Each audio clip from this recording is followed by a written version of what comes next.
Að koma að þriðja lið á dagskrá, skilgreining á viðtaka fráveitu, endurmat, óskum beiðni til U og S til málsteku bæjarfulltrúa Hlynur Jóhannsson.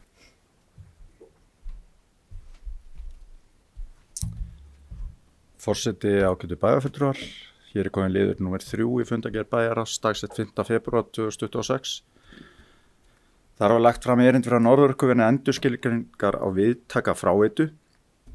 Sérst innanverur Eyjafjörður viðtaki fráveitu Akureyrarbæjar og hefur vöktun hans verið á höndu Norðurorku sem rekstraraðila fráveitunar.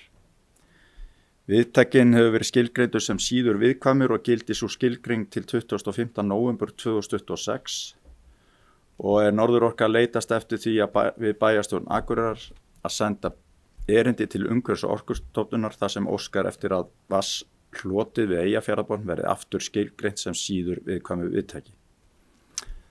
Þetta hér komið til samþykktar. Það bæjarfulltrúi Hlynur Jóhannsson lokið málsins orðið laust. Næst tekur til máls bæjarfulltrúi Sindri Kristjánsson.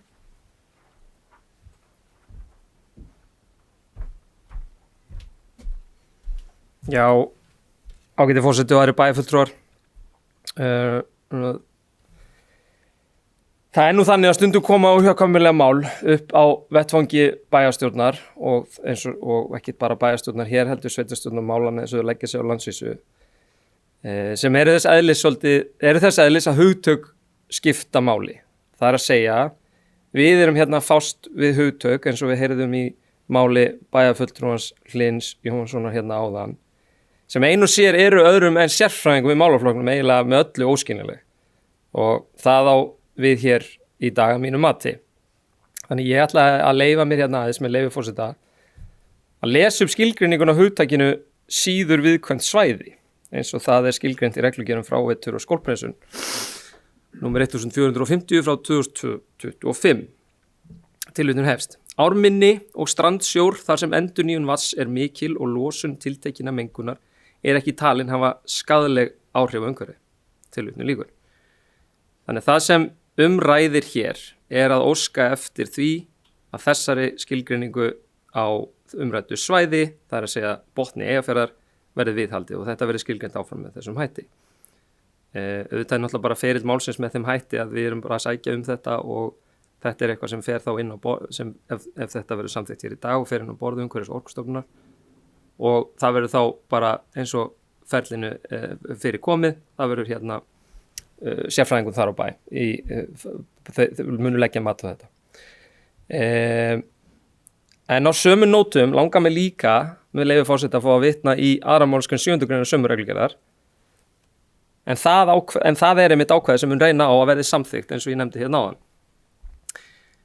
og tilvitnun hefst. Á síður viðkvæmum svæðum skal skólp sem veitt í strandsjó frá þéttbýli þar sem fjöldi persónueininga á bilinu 10.000 til 150.000 og skólp sem veitt í árminni frá þéttbýli þar sem fjöldi persónueininga á bilinu 2.000 til 10.000 hreinsað að lágmarki þannig að B og D5 gildi lækki 20% og heildarmagn svifagna 50% áður en það losað.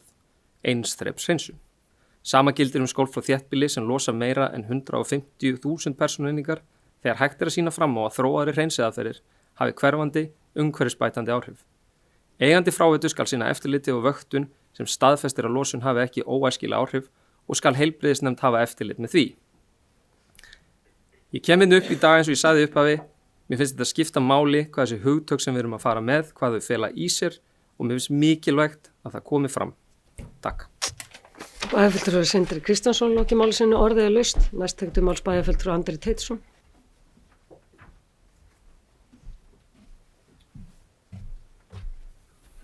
Forseti ágætu bæjarfulltrúar, ég tek fram að ég styð þessa beiðni frá Norðurorku.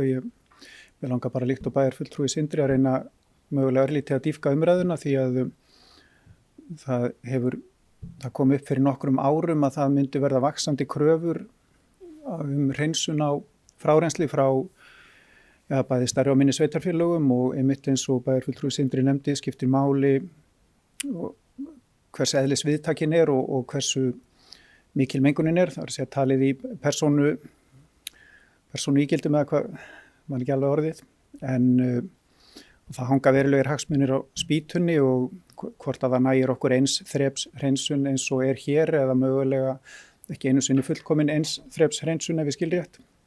Hvað þá við þyrftum að fara í 2 þrepa, það geti verið milljarða kostnaður og mögulega það framtíðin en það þá að minnsta kosti rétt að reyna að taka yfirvegaðar ákvarðanir og svoleiðis fjárfestingar í þá umhverfisins séu þá helst það að peningunum sé betur varið þar og eftir meira að slægjast í umhverfislegan ávinning heldur en með kannski öðrum leiðum sem að væri líka hægt að nota peningana í því að ýmis og nægur verkefnin á sviði umhverfismála. Takk. Það var bæjarfulltrúi Andri Teitsson loki máli sinni orðiðlaust.